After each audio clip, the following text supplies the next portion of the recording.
Tagal nang naghahanap dyan ng remedy para sa pagtanggal ng kuto at lisa ng kanilang mga anak. Okay, according muna, banggitin muna natin yung source. Okay, sa Health Shots ito kabayan, pinablish nila doon sa International Journal of Pharmaceutical Science and Research ng 2015 at yung pangalawang study is regarding sa parasitology research ng 2017.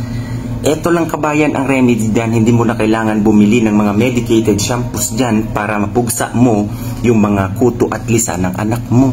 Within 30, pag-apply mo pa lang ng 30 minutes to 1 hour, lahat dyan, eradicated na yung mga kuto at lisa niyan. Paano yan sir?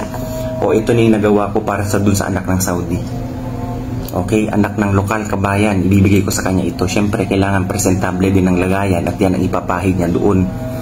Olive oil ito kabayan, pero pwede kang gumamit ng kaya yung nyog, lana, pwede nyong i-ano yan, i-combine yung cloves tsaka yung oil na yan at yan ipahid-pahid nyo. Or kung wala naman kayong oil dyan, simple, kumuha ka ng distilled water. Kung wala kang distilled water, pakuluan mo yung tubig, yan ang ilalagay mo dyan.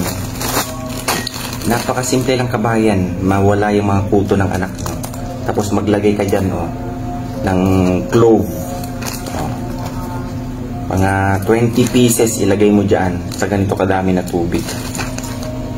Okay? Depende kung gaano kadaming tubig mo at ibabad mo lang yan. Overnight, kabayan, pwede mo nang gamitin kinabukasan. Sample lang ito ha. Tapos yan ang i-spray nyo sa buhok ng mga bata. Tingnan nyo kabayan, napaka-effective.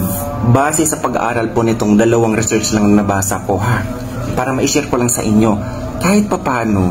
Kasi ngayon, alam ko yan, dumaan kami dyan nung summer din, nung kabataan namin. Yung kuto pa naman, 9 meters ang pwede niyang lakbayin yan sa isang gabi. Kung may isa sa inyo sa bahay nyo may kuto, marahil sa marahil pwede niyang mapuntahan lahat yung mga, lalo na yung mga katabi niya. So ito kabayan, gawa ka nito ha, pangpugsa dyan sa mga kuto at lisa ng anak. Tingnan nyo. Makikita nyo yung mga kuto dyan na naiiwan na dyan sa unan na wala na siyang kamalay-malay at wala na siyang buhay. Mas maganda yung water na lang. I-mix nyo sa clove. Yan ang spray nyo dyan. Hindi lang yan kabayan ang kagandahan yan. Hindi lang sa pagdating sa pagpugsa ng mga kuto at lisa. Kung ikaw may dry scalp, laging nangangati yung scalp mo. Kung ikaw may dandruff, effective ang clove kabayan. Okay?